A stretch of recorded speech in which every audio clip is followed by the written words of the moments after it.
શહેરના સપનાઓને કાગળ પરથી જમીન પર ઉતારતું અને આવનાર વર્ષોની દિશા નક્કી કરતું નવસારી મહાનગરપાલિકાનું બજેટ હવે થોડા જ દિવસોમાં શહેર સામે આવશે. ગત વર્ષે 847.13 કરોડ રૂપિયાનું વિકાસલક્ષી બજેટ રજૂ કરીને મહાનગરપાલિકાએ નવસારીના રસ્તા, પાણી, ડ્રેનેજ, ગટર વ્યવસ્થાને નવી ગતિ આપી હતી. હવે આવનાર બજેટમાં આથી પણ વધુ વિકાસની અપેક્ષા સાથે સમગ્ર શહેરની નજર મહાનગરપાલિકા તરફ મંડાઈ ગઈ છે. નવસારીમાં 35 વર્ષથી હું અહીંયા રહું છું. નવસારી મહાનગરપાલિકા ગયા વર્ષે બની એનું જે બજેટ બહાર પડેલું એ બજેટની દ્રષ્ટિએ આ વખતે બી હવે બજેટ બહાર પડવાનું જાહેર થવાની ટૂંક સમયમાં બજેટ જાહેર થવાનું છે. તો મારી એટલી રિક્વેસ્ટ છે એક નાગરિક તરીકે કે આ મહાનગરપાલિકામાં એક સારા એવો ઉદ્યોગ આવે જેનાથી બલ્કમાં બધાને રોજગારી મળે એ બાજુ પહેલાં ધ્યાન દોરવામાં આવે.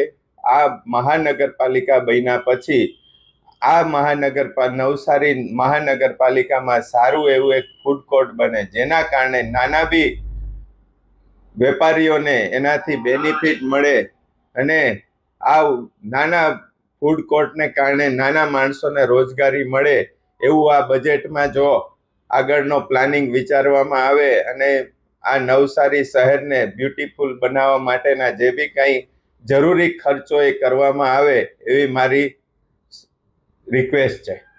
ગત વર્ષના બજેટ પછી નવસારીમાં બદલવાની ઝલક દેખાવા લાગી હતી. ક્યાંક પહોળા રસ્તા, ક્યાંક સુધરતી પાણીની વ્યવસ્થા, તો ક્યાંક વરસાદી પાણીના નિકાલ માટે નવી યોજનાઓ અમલમાં આવી હતી.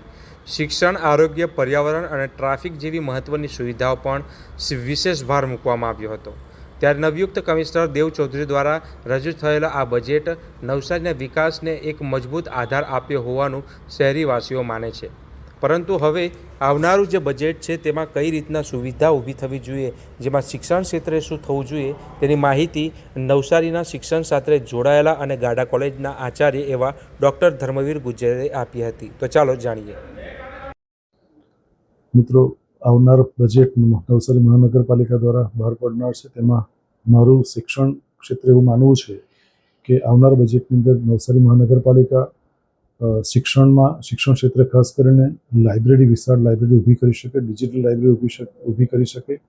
અને હું ચોક્કસ એવું માનું છું કે કોમ્પિટિટિવ એક્ઝામમાં ઘણા બધા બાળકો આપણા આર્મીમાં જાય છે, જીપીએસસી યુપીએસસીની એક્ઝામ ક્રેક કરે છે, તો તેના સંદર્ભમાં પણ એક વિશાળ એવા કોઈ ક્લાસીસ શરૂ કરી શકાય, એ અંગે પણ માર્ગદર્શન કરી શકાય. ત્રીજી વસ્તુ એ પણ નવસારી મહાનગરપાલિકા કરી શકતી હોય છે કે જેને કારણે અંગ્રેજી માધ્યમની સ્કૂલો, ગુજરાતી માધ્યમની સ્કૂલો અને સ્કૂલો એવી અત્યંત આધુનિક બનાવે કે બાળકો ખાનગી સ્કૂલમાં જવા કરતાં પોતે આવી ગવર્મેન્ટ સ્કૂલોમાં જાય અને અભ્યાસ કરે. હું ચોક્કસ એવું માનું છું. મહાનગરપાલિકા પાસે આટલું ફંડ આવતું અને બજેટ હોય તો ચોક્કસ પોતે પોતાની સ્કૂલો ઊભી કરી શકતા હોય છે અને અંદર સુવિધાઓ ખાસ ઉત્તમમાં ઉત્તમ આપી શકે અને સારા શિક્ષકોની ભરતી કરી શકતા હોય છે. ચોથી વસ્તુ, કોલેજ ક્ષેત્રે પણ એ લોકો સારામાં સારું કામ કરી શકતા હોય છે. જે પ્રાઇવેટ કોલેજો છે, કોઈ પ્રાઇવેટ કોલેજનો વિરોધ નથી કરતો, પરંતુ એટલીસ્ટ જો ગવર્મેન્ટ કોલેજો સ્ટાર્ટ થાય નવસારીની અંદર તો પણ એ મોટામાં મોટું કામ થઈ શકે. એટલે શિક્ષણ ક્ષેત્રે ઉત્તમમાં ઉત્તમ કામ કરી શકે. ચોક્કસ બજેટમાં મોટામાં મોટી રકમ ફળવાય.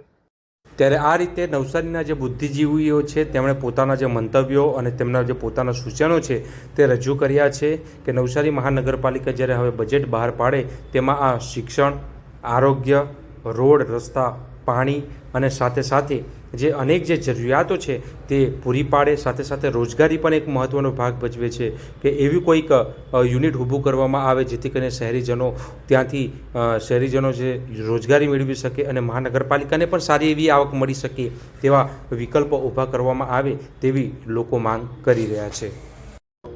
એ જે સુરતમાં જે બનાવ્યા છે સિમેન્ટના રસ્તા, એ રસ્તા સિમેન્ટના બનવા જોઈએ. જે પાણીની અને ડ્રેનેજની લાઈન છે એને સાઈડ કરવી જોઈએ જેથી એ રોડનું ખોદકામ કરવાનો કોઈ પ્રશ્ન જ નહીં આવે.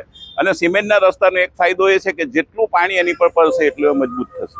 ડામર અને પાણીને વેર છે એટલે ડામરના રસ્તાઓ આપણા જે વિસ્તારની અંદર લાંબો સમય ટકી નહીં શકે કારણ કે આપણે અહીંયા રેન પણ હેવી થાય છે. હવે પ્રશ્ન એ છે કે આવનાર બજેટમાં નવસારી મહાનગરપાલિકા કેટલું સાંભળે છે, શહેરના નાગરિકોની વાત, કેટલા સપનાઓને મળશે આકાર અને કેટલું બદલાશે નવસારીનું ભવિષ્ય. આ તમામ જવાબો આવનાર દિવસોમાં રજૂ થનારા બજેટ સાથે શહેર સામે આવશે.